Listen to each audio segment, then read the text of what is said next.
C'est avec plaisir que je vous retrouve sur la télé du 21e siècle. Bienvenue dans Starcom. Starcom, vous le savez, c'est l'émission qui vous permet de mieux comprendre l'actualité nationale. Ceci pour vous permettre de prendre position sur des sujets de l'actualité sociopolitique de la Guinée en toute responsabilité.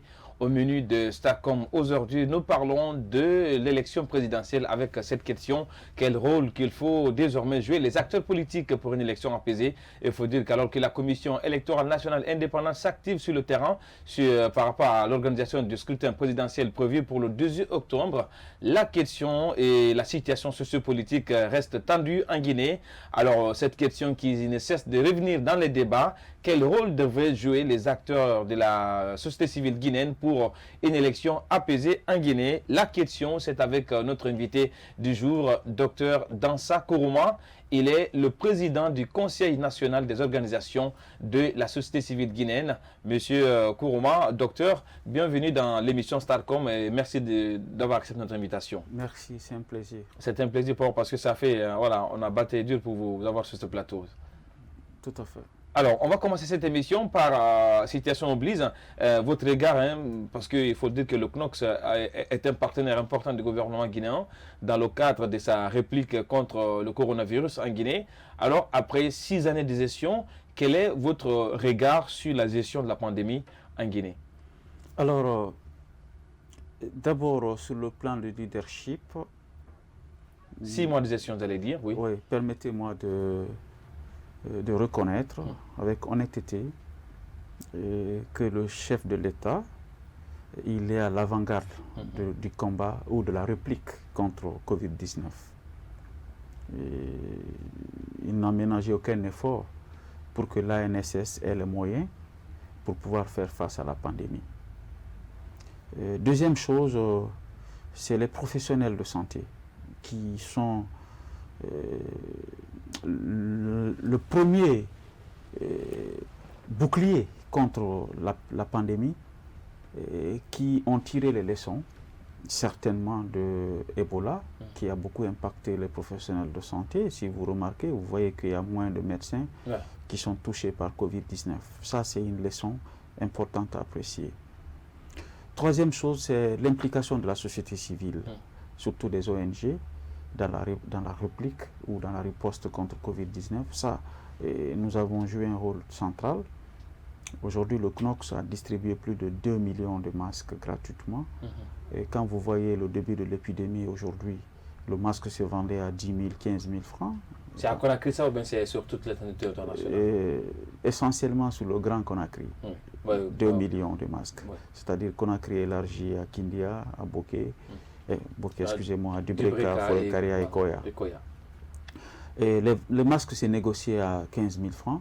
Aujourd'hui, ça se vend à 2 500, 5 000 francs sur le marché. Ça veut dire l'initiative présidentielle qui a consisté à inonder le marché de masques fabriqués maison a permis de faire baisser le coût de ces spéculateurs qui vendaient les masques à un prix très cher pour la population. Et du coup, ça a découragé l'utilisation des masques. Quatrième élément, c'est la gestion de l'épidémie sur le plan logistique, sur le plan médical. Il faut reconnaître qu'il y a beaucoup de centres de prise en charge, d'ailleurs qui sont presque vides, parce que le taux de guérison a atteint un niveau appréciable, et il y a beaucoup de place par rapport à la propagation de la maladie. Donc, sur le plan de la gestion matérielle de l'épidémie, il y a eu beaucoup d'efforts. Et la gestion médicale aussi, il y a beaucoup d'efforts, mais le début, ceux qui ont été contaminés ont traversé le désert. Et surtout les journalistes et les Makale et Rabi qui ont été les premiers cas, parce que la Guinée n'avait pas de protocole. On ne faisait que tituber par rapport à comment gérer l'épidémie. Donc, en gros, en ce qui concerne l'état d'urgence sanitaire, une évaluation citoyenne a été menée par le CNOX. On s'est rendu compte essentiellement que les gestes barrières sont relâchés aujourd'hui. Les gens se refusent de porter les masques. Et les restrictions liées au couvre-feu rendent la population nonchalante par rapport à l'observation des mesures barrières.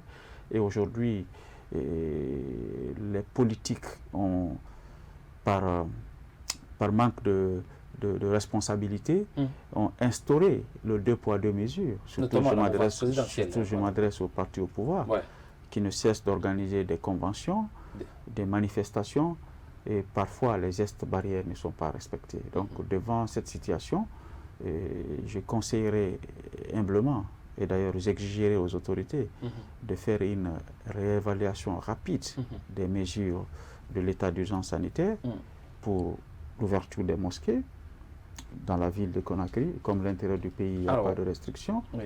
Parlant de l'ouverture de mosquées, c'est vrai quand même que vous êtes un peu satisfait de la gestion globale, mais il faut dire qu'à l'interne, il y a eu beaucoup de décisions prises, notamment que certains ont jugées inopportunes. Et notamment, je prends l'exemple notamment sur le cas des lieux de culte. On a vu avec la fête de Tabaski, on avait ouvert les mosquées de façon spéciale, exceptionnelle. Et récemment, vendredi passé, le gouvernement, à travers le secrétariat général des affaires religieuses, passe désormais à l'ouverture partielle des lieux de culte, notamment les vendredis pour ce qui concerne les musulmans et les dimanches pour ce qui concerne les chrétiens. Comment est-ce que vous l'avez accueilli, étant donné que dans les autres pays, on assiste à une nouvelle chaîne de propagation? En réalité, l'ouverture des lieux de culte pendant la fête de Tabaski a ouvert d'autres foyers, notamment à Kankan, où il y a eu beaucoup de cas contaminés à Kankan. Donc c'est une décision qui n'était pas du tout efficace. En réalité, en Guinée, on fait le populisme, même avec les problèmes de santé, même avec la santé de la population.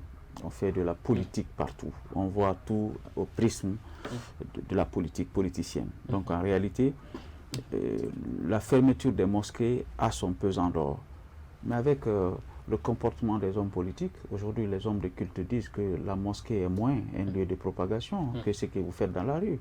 Donc en réalité, ce n'est pas de gaieté de cœur du gouvernement qu'on ouvre les mosquées, c'est parce qu'il y a une pression des religieux et qui ont raison sur le gouvernement par rapport à la gestion de l'état d'urgence sanitaire qui est du 2 poids 2 mesures.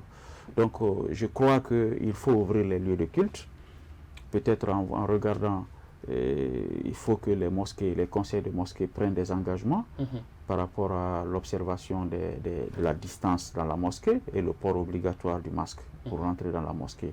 Les imams ont une grande personnalité qui les permet de faire une forte influence. Ils peuvent influencer les gens pour que tout ce qui rentre dans la mosquée se protège. Alors, parlant de cette décision des autorités apportant notamment la réouverture partielle des mosquées ou des églises en Guinée, on a tendu nos micros à certains citoyens de la capitale qui ont réagi. On suit cet élément et on revient après pour continuer cette émission.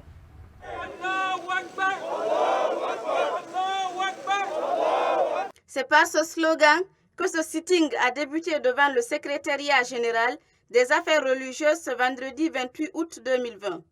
Des banderoles en main, ces fidèles sont venus exprimer leur ras-le-bol par rapport à la fermeture des lieux de culte. Le porte-parole du mouvement explique ce qui motive leurs revendications. Monsieur le Président, notre intention est saine, basée sur la foi. Depuis le décret portant la fermeture provisoire des lieux de culte, suite à des pandémies mondiales du coronavirus, les fidèles musulmans et chrétiens de Guinée ont observé strictement cette mesure. Depuis le début de cette maladie, certains lieux publics et privés n'ont pas été fermés, comme les marchés et les hôtels, qui ont été soumis à des mesures empêchant la propagation de la maladie. Suite à cela, nous avons constaté la réouverture de certains lieux publics et privés avec des mesures sanitaires, telles que les aéroports, les écoles, les restaurants. Et le constat le plus regrettable aujourd'hui est l'organisation des rassemblements politiques de soutien qui, non seulement mobilisent plus de personnes que les lieux de culte et ne respectant point les mesures de distanciation et de barrières dictées par les autorités sanitaires. Les membres de ce mouvement entendent se battre jusqu'au bout pour la réouverture des lieux de culte dans un bref délai. Par ailleurs, ces lieux de culte ont toujours servi dans le cadre de l'éducation des communautés au sens moral pour le bien-être de la société. Ils ont déjà fait preuve en 2014, pendant la riposte contre la maladie à virus Ebola.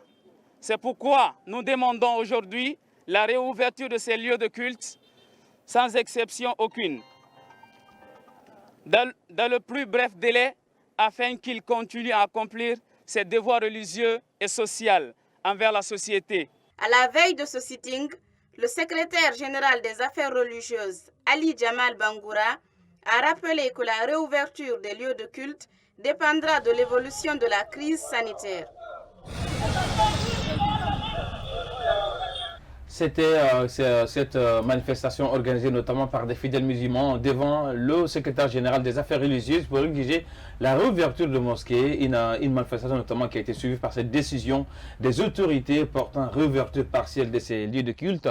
Alors, Monsieur le Président, parlant de la pandémie Covid-19, il y a également cette touche sociale que le gouvernement avait brandie en ce qui concerne notamment l'accompagnement. Et c'est vrai qu'on nous a parlé de la gratuité des bus, on nous a parlé notamment de beaucoup d'aspects avec la nièce. Vous qui êtes acteur sur le terrain en tant que président du CNOCS, comment est-ce que vous évaluez cet accompagnement de l'État vis-à-vis notamment des populations qui sont sérieusement affectées aujourd'hui par cette crise sanitaire? La réalité crève les yeux. Et la nièce se gère dans une opacité qui ne dit pas son nom. Ah oui, dans une opacité, vous voulez dire? Je dis bien dans une opacité qui ne dit pas son nom. D'ailleurs, c'est symptomatique de la gestion de ces genres de projets, qui sont des projets de développement, de solidarité de haute portée, mais qui est utilisé comme un instrument de propagande politique. Ah oui, un instrument politique. Ça fait que l'objectif de développement recherché, qui est l'amélioration des conditions de vie de la population, devient secondaire. Quand vous voulez mettre en œuvre une action, il faut respecter des règles de base de la bonne gouvernance. C'est la transparence. Il faut que les bénéficiaires, les acteurs sociaux aient un regard sur ce que vous faites. Ce qui veut dire, vous voulez dire que les acteurs sociaux ne sont pas impliqués dans en tout cas, nous, les actions de la nièce? Et au niveau de la société civile, je ne connais pas une seule organisation de la société civile qui participe dans les actions de Agnès. C'est ça la réalité. Du conseil d'administration jusqu'au niveau de la gestion de ce fonds, c'est uniquement la primature, la présidence et le ministère qui s'en occupent des affaires sociales. Ailleurs, les actions qui sont menées, on parle de 200 et quelques mille ménages touchés. Mais la traçabilité de ça, comment apprécier ça si les citoyens, les élus locaux ne sont pas impliqués? Alors, en réalité, c'est une action positive, une action pertinente, mais dont la mise en œuvre ne respecte pas les principes de base de la bonne gouvernance. Donc, c'est aussi la participation des bénéficiaires. Aujourd'hui, les associations, les usagers, les bénéficiaires de ces services n'ont pas de possibilité de se prononcer sur la qualité ou la quantité de ce qu'ils perçoivent. En tout cas, il y a eu beaucoup de réactions des ménages par rapport notamment à cette opération parce qu'ils estiment que même dans les quartiers, les élus locaux n'ont pas été impliqués. Il y a des familles qui sont marginalisées. Là, quand même, ça prouve à suffisance. J'ai posé la question à la directrice de l'Agnès qui m'a répondu que l'action est conçue, exécutée et évaluée par l'Agnès. C'est-à-dire aucune organisation de la société civile, aucune organisation citoyenne n'a un droit de regard sur ce qu'Agnès fait. Ce n'est pas pour revendiquer des actions là-dedans. Comment est-ce que vous expliquez cela, docteur? C'est parce que ceux qui pilotent l'Agnès ne connaissent pas les règles de la bonne gouvernance. Écoutez, c'est les vieilles pratiques qu'on connaît. Quand vous mettez en place les programmes de ce genre, les gens sont nommés à la tête de ces programmes sur des bases irrationnelles, sur la base de leur militantisme politique, parfois les règles de compétences. Même celle qui a la tête, voilà, il y a beaucoup de débats sur... Je n'aime pas personnaliser le débat. Justement parce que quand je prends en général... C'est le problème de la Guinée, le chef de l'État, en général, dans ses actions, il ne met pas le plus souvent le critère de compétence, mais plutôt des reconnaissances politiques ou bien des récompenses. C'est une réalité. Voilà, quand vous prenez le conseil d'administration de ces programmes ou les comités de pilotage de ces programmes, c'est des références, c'est des exigences même des organisations internationales. La société civile, les associations de consommateurs ou d'usagers doivent être partie prenante des instances de gouvernance pour qu'ils aient un droit de regard sur ce qui est planifié, ce qui est exécuté et ce qui touche les bénéficiaires. Et les bénéficiaires, là, qui sont-ils? En réalité, les projets filets socio-productifs qui ont permis d'aboutir qui avaient beaucoup d'impact sur le terrain. Beaucoup d'impact sur le terrain. Parce que là, il y avait un cordon avec les citoyens. Un cordon, une synergie d'action avec les associations. Exactement. Donc, sur la gouvernance, écoutez, en réalité, le troisième élément qui manque, c'est la redevabilité. On ne sait pas ce qui se fait. Et aujourd'hui, les élus locaux, les chefs de quartier sont plus proches de la population en termes de niveau, en termes de rapport. Oui. Donc, pourquoi eux ne sont pas intéressés? Pourquoi ils ne sont pas au centre de ça? Agnès, la direction générale de l'Agnès a quelles ressources humaines pour faire ce travail-là tout seul? Donc, en réalité, un autre élément qui est plus grave, c'est l'ANAFIC. L'ANAFIC, évidemment. Ce fonds est en train de... Ce projet pertinent est en train d'être court-circuité par Agnès. Comme ANAFIC profite aux élus locaux, c'est l'appui à la décentralisation. Agnès se propose comme un projet supra qui englobe tout, parce qu'il y a beaucoup d'argent là-dedans. Et politiquement, ça permet d'orienter la chose à leur guise. Donc, je ne suis pas du tout... Alors, qu'est-ce que vous, acteurs de la société civile, dans ces cas de figure, vous devrez faire? Parce que quand même, vous êtes notre voix. Là, on parle d'ANAFIC, ANES, tout ça, c'est l'argent.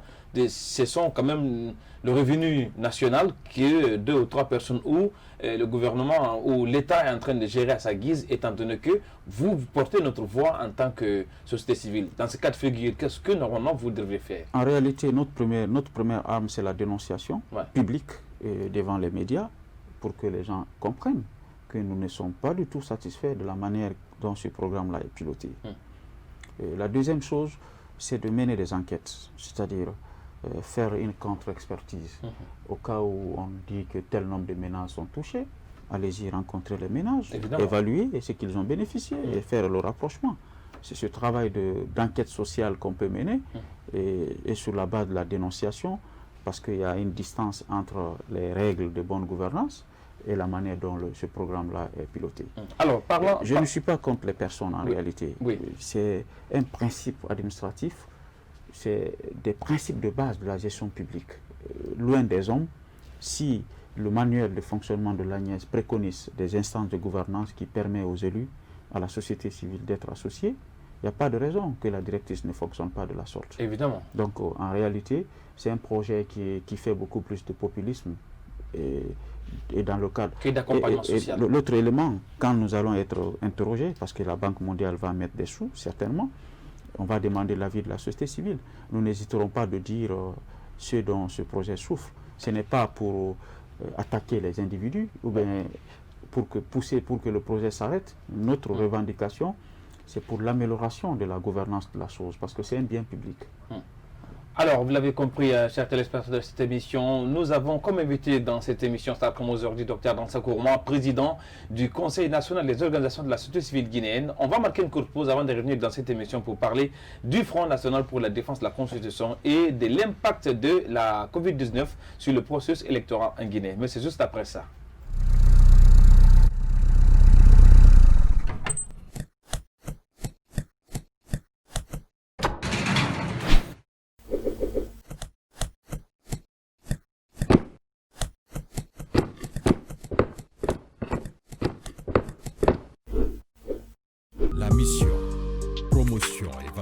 Du patrimoine culturel historique guinéen et africain. De retour dans cette émission, merci pour votre considération constante et renouvelée sans cesse à cette télé et plus particulièrement à l'émission Starcom, votre émission de prédilection. Alors, docteur, on va parler, avant de clore notamment le chapitre Covid-19, il faut dire quand même qu'aujourd'hui, il y a beaucoup d'observateurs qui estiment, au regard de tout ce qu'on a égrené ici comme dysfonctionnement enregistré dans la gestion de la pandémie, on estime que la question du coronavirus semble être notamment assujettie à une volonté politique, notamment de maintenir le statu quo pour empêcher notamment les opposants des jouir de la liberté. Comment est-ce que vous observez ce débat, vous, en tant qu'acteur de la société civile? Non, je n'analyse pas sous cet angle, mais en réalité, on ne peut pas aussi demander, Macron ne cherche pas un troisième mandat, ou ce n'est pas la même réalité. Mais sauf que l'exemple ne vient pas d'en haut. Si l'État ne s'applique pas à ces principes, c'est que... C'est pourquoi je dis, je n'analyse pas dans ce sens, mais le comportement, le 2 poids 2 mesures que le pouvoir utilise par rapport à la gestion des manifestations politiques est symptomatique d'une telle velléité en réalité. Mais il ne faut pas lier la réalité de Covid-19 à ces égarements politiques. Ouais. Alors, on va parler désormais du Front National pour la Défense de la Constitution. Mais quand même, j'ai un élément que je voulais ajouter, c'est les cartes de négativité pour les voyageurs. Donc, ah oui, désormais qui sont élevées à plus de 650 000. Ça devient une sorte d'arnaque pour la population. C'est dommage. Et on ne peut pas demander...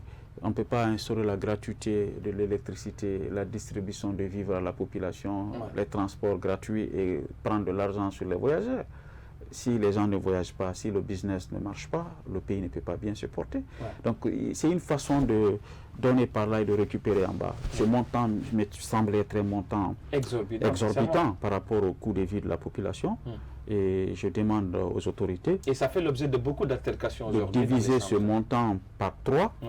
Et pour ne pas au moins que ça soit gratuit, mais en réalité, il ne faut pas que ça dépasse 150 000, 200 000 francs. 650 000, c'est énorme, c'est plus que le passeport. Donc je crois que l'État doit pouvoir assumer sa responsabilité pour le bien-être de la population et non profiter...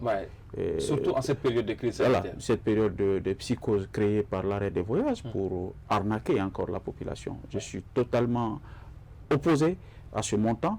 Moi, je peux le payer, toi, tu peux le payer, mais nos pauvres citoyens qui vont pour des soins à l'étranger, d'autres qui ont été bloqués ici pendant des années, des malades qui doivent aller, l'État doit être présent pour soulager ces populations. C'est la raison d'être même d'un État. Alors, on va parler notamment du Front National pour la Défense de la Constitution. Je rappelle qu'à sa mise en place, il y a eu beaucoup d'interprétations par rapport à votre non-participation. Aujourd'hui, avec le recul, quel œil portez-vous sur le FNDC?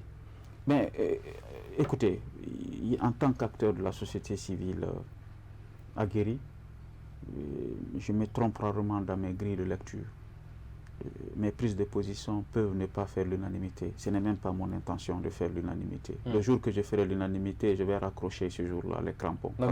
On disait quand même que vous n'avez pas participé au front par une sorte d'égo, de guerre des égos, parce que vous vouliez à l'époque qu'on vienne vers vous, mais plutôt que de vous d'aller vers les gens. Voilà, il y a eu beaucoup d'eau quand même qui a coulé sous le pont. De tout qu'on fait, ce qui est important, ce n'est pas moi qui ai créé le front. Donc ceux qui l'ont créé ont l'obligation de m'informer pour que je sache que ça existe au moins. Deuxièmement, je gère une organisation, c'est la plus ancienne et la plus représentative du pays sur le plan société civile. Et si vous voulez défendre les citoyens, c'est important d'aller avec les espaces qui existent déjà et qui ont de l'impact. Alors, je n'ai pas besoin de me déplacer pour venir vers eux parce que je n'en suis pas l'initiateur. Mais au-delà de cela, tout ça, c'est des petits détails. Il y a un principe, je veux qu'on parle de principe. La société civile a des principes qui ne sont pas propres à la Guinée. La neutralité politique est un principe de la société civile. L'impartialité et l'objectivité, principe de la société civile. La participation, c'est un principe de la société civile. Si une dynamique sociale ne respecte pas, viole ces principes, ce n'est pas la peine que je m'en associe. Non, vous me dites quand même que défendre la Constitution, c'est une violation de ces principes. Ah, justement. Oui, je pose la question. Ce n'est pas la défense de la Constitution qui en est la violation. Voilà, c'est une action d'ailleurs que je salue. Défendre la Constitution, c'est la raison d'être de tous les citoyens. La loi dit que tous les citoyens ont l'obligation de défendre la Constitution. Ce n'est pas le monopole d'une entité. Mais s'associer à des partis politiques qui ont pour vocation de conquérir le pouvoir, qui sont partisans, en ce moment, vous devenez aussi partisan. Parce qu'en réalité, l'objectif, la finalité de votre combat n'est plus le même.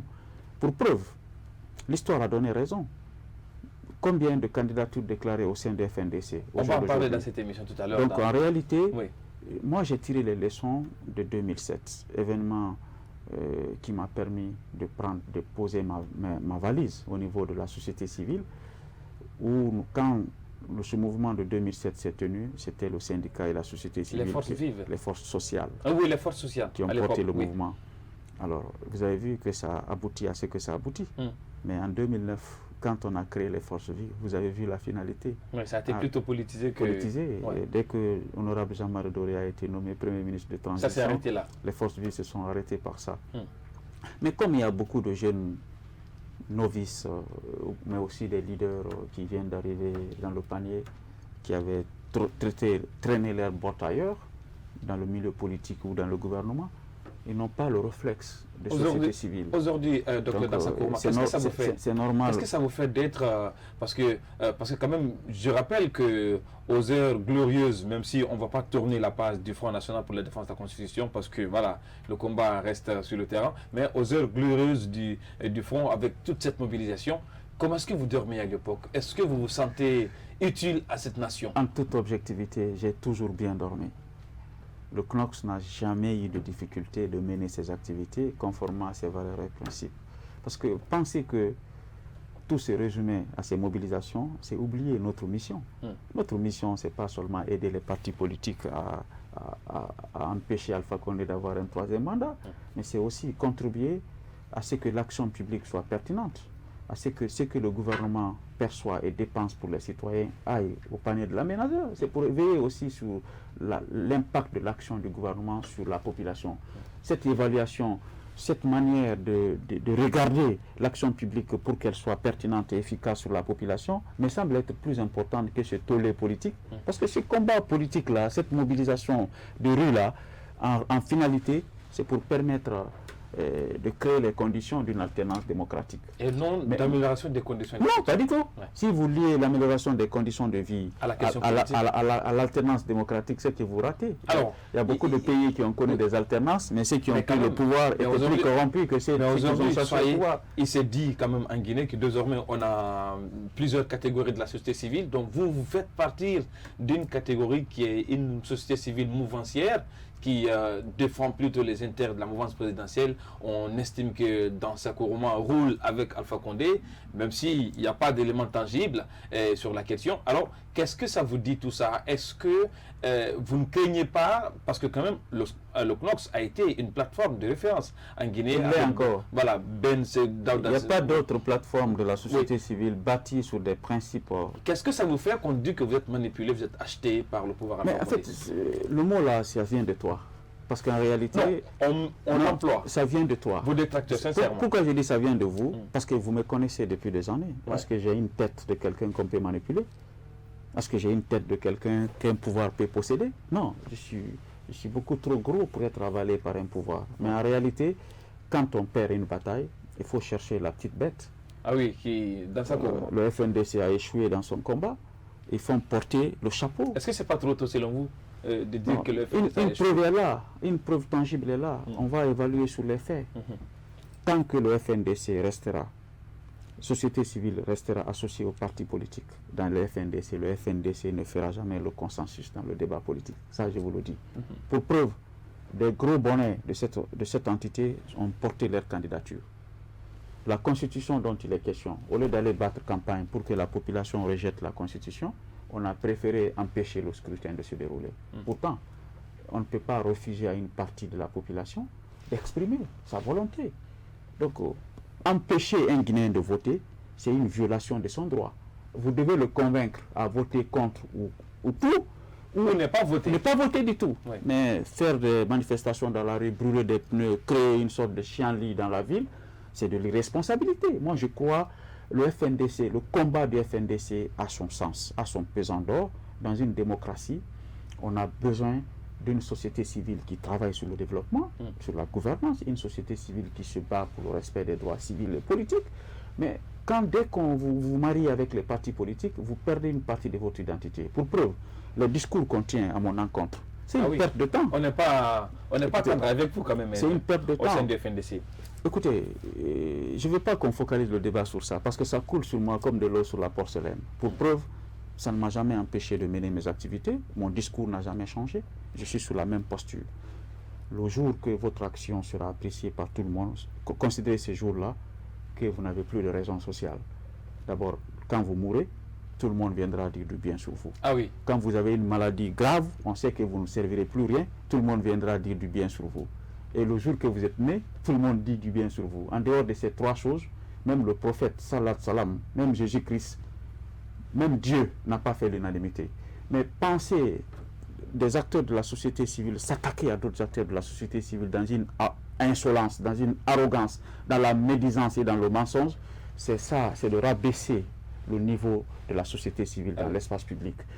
On a d'autres chats à fouetter que de s'insulter entre nous. On va parler de payer des petits tapis dans l'homme sur les réseaux sociaux pour s'attaquer à des personnes. En tout cas, il ne faut pas tendre à vos points sur les réseaux sociaux, sincèrement. C'est parce que si on s'attaque à Dr Dansa, parce qu'on sait que c'est un poids lourd dans la société civile guinéenne, c'est un obstacle à ces arrivistes-là qui veulent utiliser la société civile comme un tremplin pour occuper des postes importants.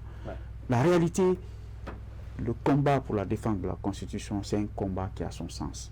Honnêtement, si le mouvement social se constituait autour des centrales syndicales, autour des plateformes et des citoyens actifs, alors, pour défendre la Constitution, si on sortait du cadre politique, cette action allait avoir son et si pesant. On sortait du cadre politique, parce que je rappelle qu'il parle de Front National pour la défense de la Constitution, la jeunesse, c'est un peu les forces sociales, les acteurs de la société civile. Ah non, ça, vous vous trompez.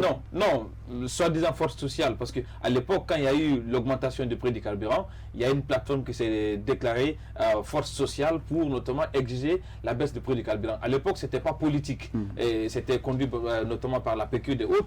Pourquoi à l'époque, malgré tout ça, parce que là, il n'y avait pas l'aspect politique, il n'y avait pas des acteurs politiques, il n'y a jamais eu cette vision commune entre vous et la PQ. On se pose la raison notamment de cette opposition. Non, parce qu'on n'a pas la même histoire, on ne fonctionne pas sur la base des mêmes principes. C'est ça la réalité. Donc, nous faisons de la société civile pure et dure. D'autres trouvent les moyens de recycler des anciens ministres. Ce n'est pas la même vocation.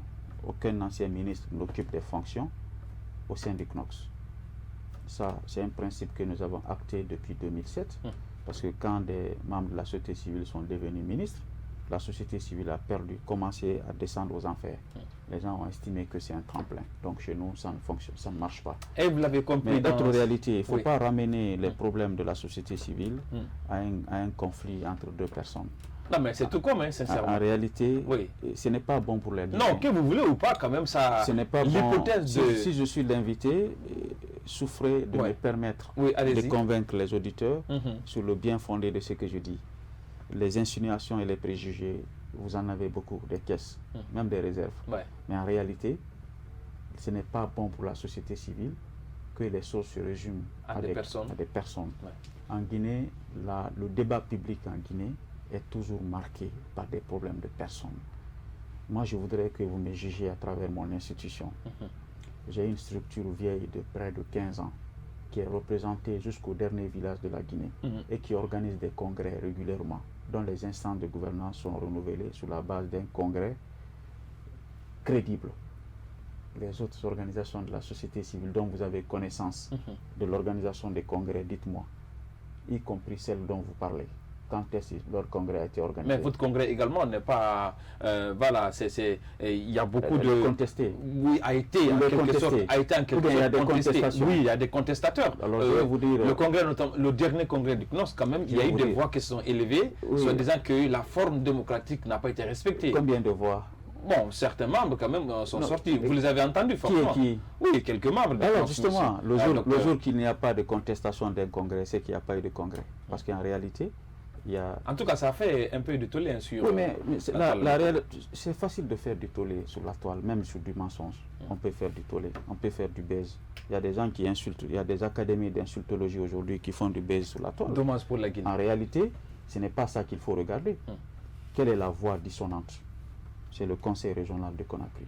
On en a 8. Et parmi ce conseil régional de Conakry, une personne de ce conseil régional de Conakry. En réalité, la contestation était tellement minime que ça ne pouvait pas toucher la crédibilité du congrès. Il y a eu les 33 préfectures, les 5 communes de Conakry qui ont participé à ce congrès et les 8 régions. Conakry a 2 sièges, parmi les 2, un était présent, un s'est absenté. En réalité, c'est le congrès le plus légitime de l'histoire du CNOCS. S'il n'y a pas de contestation dans une élection, c'est qu'il n'y a pas eu d'élection. En réalité, la contestation, c'est pourquoi la loi prévoit ce qu'on appelle le contentieux. Parce que s'il y a une place, il y a 20 personnes qui compétissent, c'est un qui passe.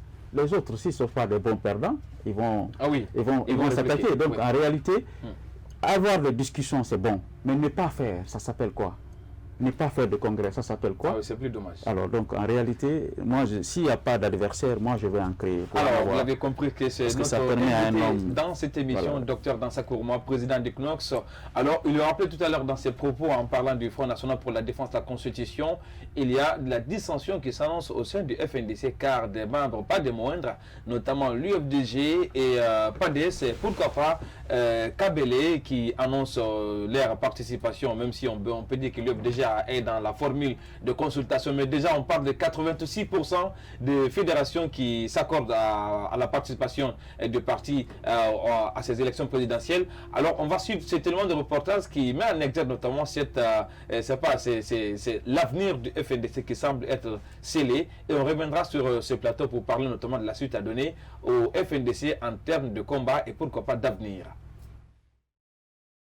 Le FNDC, la coalition d'opposants qui luttent contre le troisième mandat, n'ont pas dit encore leur dernier mot. La trêve des manifestations observées par les opposants à cause du déroulement des examens nationaux prendra fin le 31 août 2020. Ces derniers jours, le FNDC a commencé de renouer le contact avec ses troupes à la base pour la phase décisive de sa lutte. Mais pour gagner ce pari, une chose reste claire. Il faut dissocier les différentes positions de ses membres. D'une part, entre les leaders des partis politiques membres du FNDC qui ont des ambitions politiques et d'autre part, les membres du front qui portent les revendications de la population à la base plus haut. Ces derniers temps, on constate une sorte d'antagonisme de concurrence entre les partis politiques membres du FNDC concernant l'approche à prendre par rapport à l'élection présidentielle du 18 octobre 2020. Certains leaders politiques prônent le boycott du scrutin présidentiel si tous les points de revendication ne sont pas satisfaits. D'autres, par contre, estiment que la politique de la chaise vide sera fatale cette fois-ci, après le rendez-vous manqué lors du double scrutin législatif et référendaire controversé du 22 mars 2020. Récemment, le président de l'UFR, Sidya Touré, a révélé que dans leur combat au sein du FNDC, aucun leader politique ne doit participer à une quelconque élection en Guinée. L'UFDG de Cellou Dalein Diallo, principale formation politique de l'opposition, a entamé des consultations à la base pour sa participation ou non à la présidentielle. Joints par téléphone par notre rédaction, des responsables du bureau du parti n'ont pas souhaité s'exprimer sur la question. Je ne me prononce pas sur des questions fondées sur des rumeurs. La question de notre participation ou non à l'élection présidentielle est une affaire interne que je ne mettrai jamais à la place publique. Au moment venu, nous allons parler et ça sera de façon officielle, martèle-t-il. De son côté, le président Alpha Condé continue à entretenir le flou sur sa possible candidature à sa propre succession. Pendant ce temps, Dr Ousmane Kaba du PADES, Maître Abdoul Kabele Kamara, tous membres du FNDC, ont déjà annoncé leur candidature à l'élection présidentielle du 18 octobre 2020. C'est désormais la course contre la montre, car la Cour constitutionnelle a fait mardi 25 août 2020 une annonce relative au dépôt des candidatures pour l'élection présidentielle du 18 octobre. L'institution annonce dans un communiqué que la liste des pièces à fournir et le modèle de déclaration de candidature à l'élection présidentielle du 18 octobre sont disponibles à son greffe depuis le 19 août 2020. De retour sur ce plateau avec notre invité du jour, Dr Dansa Kourouma. Avec lui, on passe au bain fin, notamment la responsabilité que la société civile doit avoir, notamment pour une élection apaisée. Mais dans cette partie, nous nous consacrons essentiellement à l'avenir du FNDC. Alors, il faut dire qu'il y a cette question qui revient le plus souvent parce que les membres du FNDC, à voir le discours, notamment la dernière sortie d'Etienne Soropogui, on a l'impression que il y a deux adversaires potentiels du FNDC. Il y a le professeur Alpha Condé qui est la principale cible, mais vous étiez l'obstacle de chemin, c'est vous qui barrez la route Alpha Condé. Comment expliquer cette place qu'on vous accorde autant? Là, ça quand même, ça prouve suffisant que vous êtes bien introduit au sein de la sphère politique de la Guinée. En réalité, je vais vous dire, je vais être sincère avec vous, parce que cette image va rester, mes enfants vont le voir, mes petits-enfants vont le voir. Ouais, vous regardez cette caméra si vous voulez. En réalité, tout ce que tu fais dans la vie, il faut le faire sincèrement. Ne préparez pas votre plan pour l'échec des autres, pour la destruction des autres. faites votre plan pour être utile pour la société et faire avancer la société. Ne calculez pas les individus. Quand votre calcul, votre combat citoyen est basé sur des calculs individualistes, vous échouez, vous n'aurez pas d'impact. Parce que chaque être humain a son ego personnel. C'est né en nous. Nos égos sont nés avant nous. Une démocratie sans une opposition forte, sans une société civile pertinente, crédible, n'est pas une démocratie. Ça s'écroule comme un château de cartes. Je veux que les Guinéens soient capables de créer des dynamiques sociales et politiques fortes pour défendre la Constitution, pour défendre les lois de la République, pour défendre la démocratie. Mais il ne faut pas que ce combat soit calculé, paramétré pour le destin d'un seul homme ou d'un groupe d'hommes. La plus grande faute, la faute fatale commise par le FNDC, c'est d'accepter qu'il soit téléguidé par des partis politiques dont l'objectif... Est-ce que là, vous n'êtes pas dans les accusations? Parce que vous n'avez pas un élément d'appréciation. Qu'est-ce qui prouve que le FNDC était manipulé je n'ai pas utilisé le mot manipulé. J'ai dit téléguidé. Qu'est-ce qui prouve ça? Téléguidé parce que les partis politiques ont dit que si ce n'est pas eux qui mobilisent, que la société civile qui est dans le FNDC ne peut pas mobiliser. Vous avez entendu. Je ne fais que juger le discours des hommes politiques qui composent le FNDC, qui prennent la société civile dans le FNDC comme un habillage. Mais au fond, c'est l'UFDG, c'est l'UFR, c'est le PADES, c'est le PDN et autres petits partis qui gravitent autour. C'est eux qui mobilisent, surtout l'UFDG qui font le plein. Mais en réalité, il ne faut pas... Ça s'appelle du manichéisme politique. Il ne faut pas être des pantins. Il faut que la société civile, c'est elle qui doit dicter l'aspiration nationale. À l'image de Burkina, du Sénégal et même du Mali, M5. Exactement. Mais si c'est les partis politiques qui dictent l'aspiration, cette aspiration sera orientée sur l'intérêt politicien, de conquête ou de conservation du pouvoir. Mais en réalité, le plan du président Alpha Condé, en tant que démocrate, d'étouffer l'opposition, de détruire l'opposition, est un plan qui va se retourner contre lui. Parce qu'en réalité, quand vous êtes démocrate, vous devez créer de l'espace pour que l'opposition s'épanouisse. Et non bâillonner l'opposition, et non empêcher les acteurs de la société civile de s'épanouir. Aujourd'hui, les partis politiques ne sont pas les victimes du régime du président Alpha Condé, c'est la société civile. Regardez tous qui sont en prison. Pour ceux qui disent que vous êtes un vendu entre griffes, là quand même vous osez avec parce que là vous êtes un peu... Non, ce sont des petits communicants manipulés qui parlent de ça. Mais en fait, moi je ne suis pas vendable. Je coûte très cher. Si j'étais un vendu, j'allais être aujourd'hui ministre ou occuper des postes. Ah oui. Parce qu'on se vend en Guinée, c'est pour avoir des postes. Mais en réalité, moi, mon combat ne fait pas l'unanimité. Ça ne va pas traverser l'esprit d'être président de la CENI une fois. Je suis constant. Parce que ça se raconte. Être président de la CENI, ça ne va pas traverser. C'est un droit.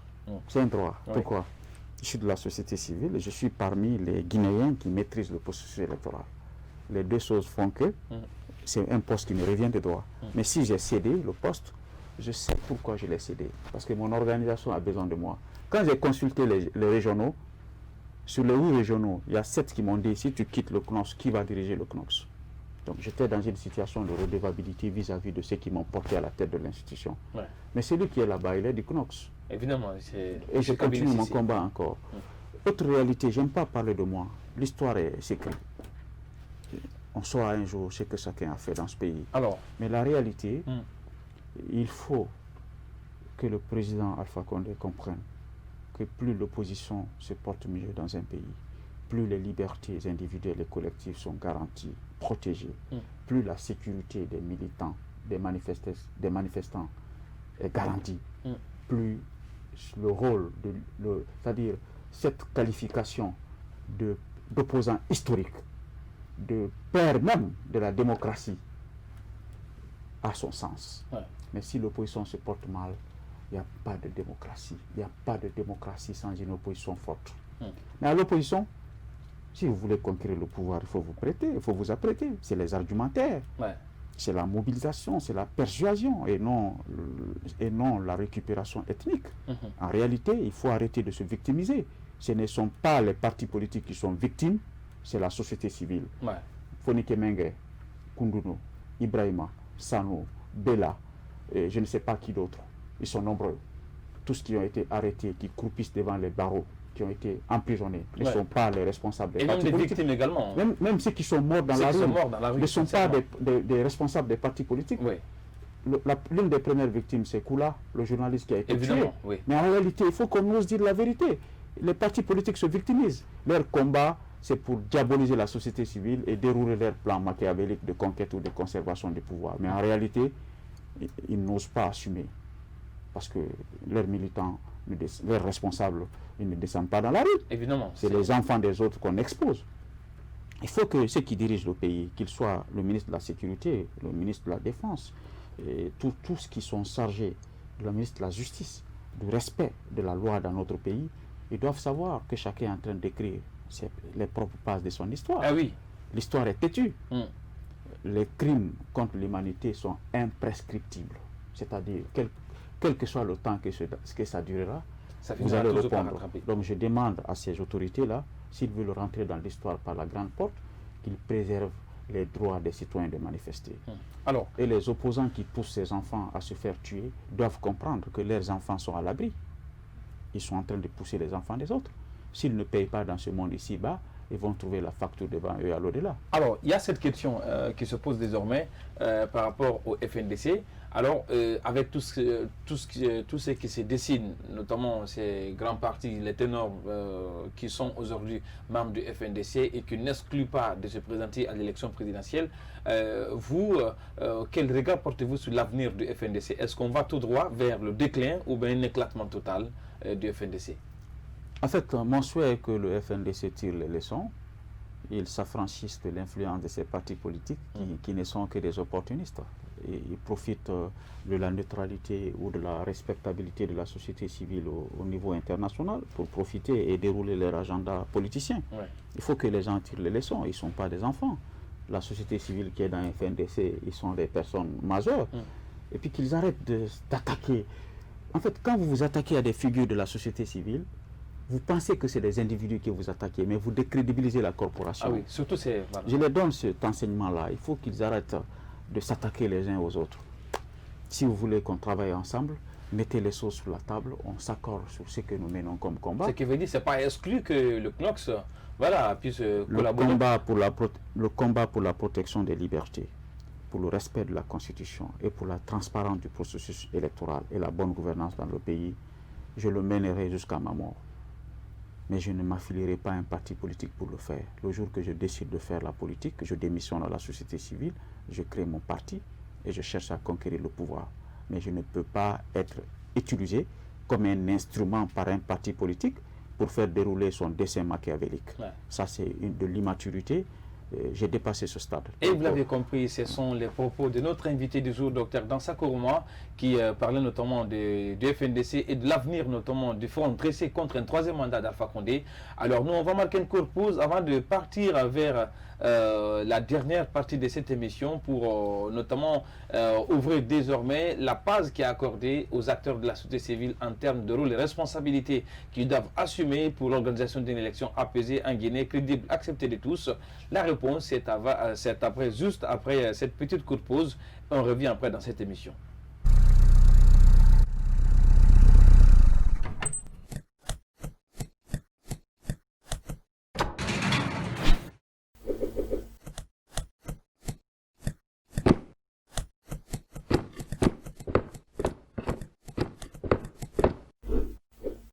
La mission, promotion et valorisation du patrimoine culturel historique guinéen et africain.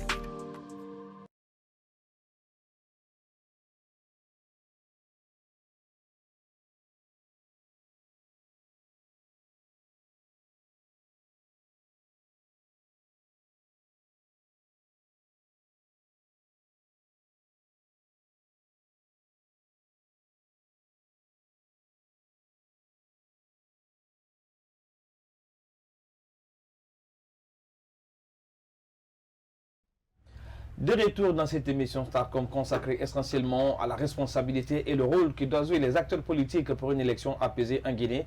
Alors, docteur, il faut dire quand même que la Commission électorale nationale indépendante reste déterminée dans sa dynamique pour les préparatifs du scrutin présidentiel le plus attendu en Guinée.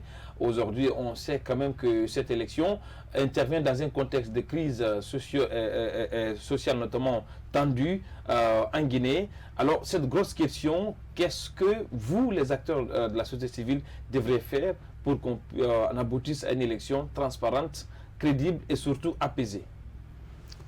D'abord, la chose qui me semble être importante, le rôle de la société civile, c'est pour permettre d'abord aux électeurs de participer au vote.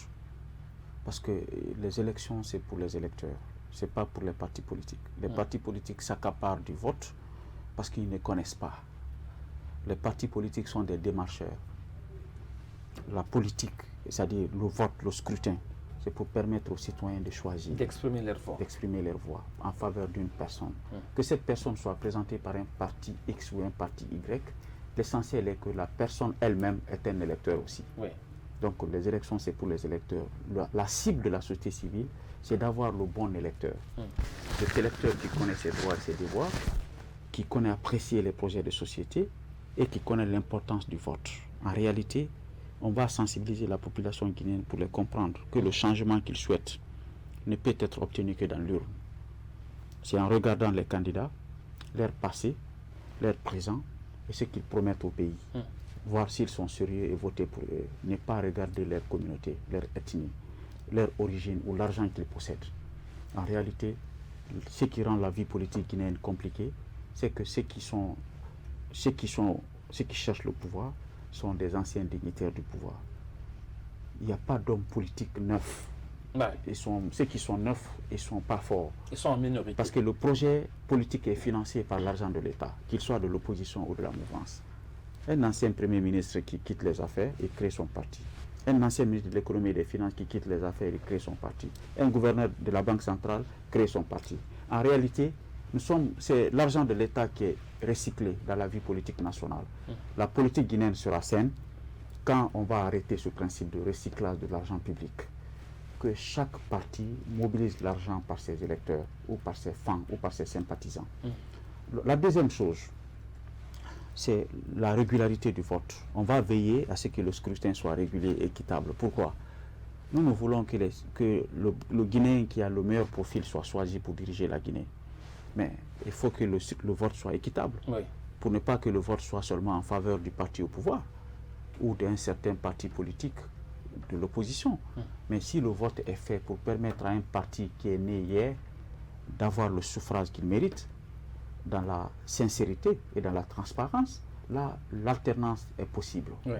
Le troisième élément qui intéresse la société civile, c'est de veiller à ce que le vote se passe de manière pacifique. Rapidement, parce que la raison d'être des partis politiques, ce n'est pas nécessairement d'avoir la paix. Si un parti politique peut avoir le pouvoir dans la violence et dans la confusion, il est prêt à investir là-dedans. Évidemment. Donc, d'une manière ramassée, nous allons travailler de telle sorte que l'électeur guinéen soit le seul et unique responsable de son destin face à un système électoral qui rassure. Merci, docteur Dansa Kourouma. C'est tout ce qu'on pouvait dire dans cette émission. Surtout, merci d'être passé dans l'émission Starcom sur la télé du 21e siècle. C'est à moi de vous remercier.